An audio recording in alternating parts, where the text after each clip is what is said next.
सैया कैले न दस्खत राते ढोढ़ी पे अस्कत के मारे। तो नमस्ते प्रणाम भोजपुरी भाई लोग के। तो बहुत खुशी के बात बा कि आप सबके गाना भी आ रहल बा अवधेश भैया के राते कैले न सैया ढोढ़ी पे दस्खत अस्कत के मारे। तो जो भी हमारे एनबी वीडियो देखा था, देखे से पहले चैनल को सब्सक्राइब कर ली, लाइक कर ली, दोस्तों में शेयर कर ली कि जो भी आप सबके न्यू अपडेट आप सबके मिली एनबी वीडियो में देखने के लिए। तो चैनल को सब्सक्राइब कर ली, लाइक कर ली, दोस्तों में शेयर करी। तो आप सब जाइए अवधेश प्रेमी ऑफिशियल पे, चैनल को सब्सक्राइब कर ली, लाइक करी, दोस्तों में शेयर करी। तो आप सबके थोड़ा बहुत वीडियो के लिंक डाल दे बतानी कि आप सबके पता चले कि नहीं सही में गाना आ रहा है कल।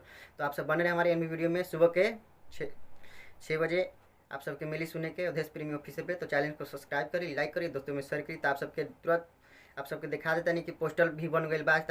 पोस्टर भी आप सबके दिखा देता नहीं वीडियो में। आप सब बने रहिए वीडियो में। देखे से पहले चैनल को सब्सक्राइब कर ली, लाइक कर ली, दोस्तों में शेयर करी।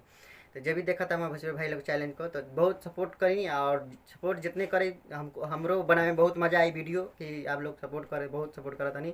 तो आप हमारे इन वीडियो में बने रहिए, चैनल को सब्सक्राइब कर ली, लाइक कर ली, दोस्तों में शेयर करी। तो अवधेश भैया के गाना आ रहा है सैया राते कैले न ढोड़ी पे दस्खत अस्कत के मारे। तो आप सबके वीडियो थोड़ा बहुत दिखा देता नहीं, डाल देता नहीं।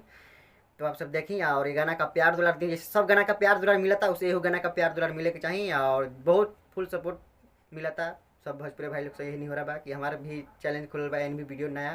तो आप सबके देखे के मिली, जौन गाना आई आप सबके सुने के मिली एनबी वीडियो में। एक दिन आगे पहले लिंक आप सबके डाल दिया जाए कि ये लिंक आप सबके बीच में ये रिलीज हुई गाना कल सुबह के 6 बजे।